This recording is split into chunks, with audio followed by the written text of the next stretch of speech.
Different type of severe weather closer to home after one of the worst flood events in state history. Minnesota Governor Tim Walz put the focus on rebuilding as he gave an update on flood relief efforts. Today, the governor shared his own personal connection growing up in Mankato, which was hit hard by flooding. And with the disaster declaration approved, communities will be reimbursed up to 75% from the federal government. That, along with Minnesota's 25% match, means counties will see a 100% reimbursement for flood damage. But he says Minnesota's unique $26 million disaster contingency account can provide even more help. That fund can be used without a federal declaration, and it can be used if a county or if a township or if a community didn't reach the thresholds to warrant that reimbursement. We can reimburse 75% of that out of that account.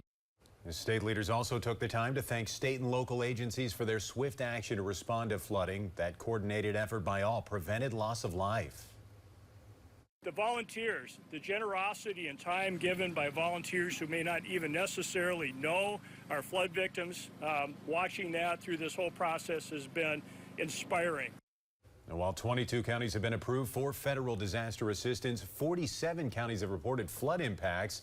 As more assessments come in, more counties could be added to that federal disaster declaration.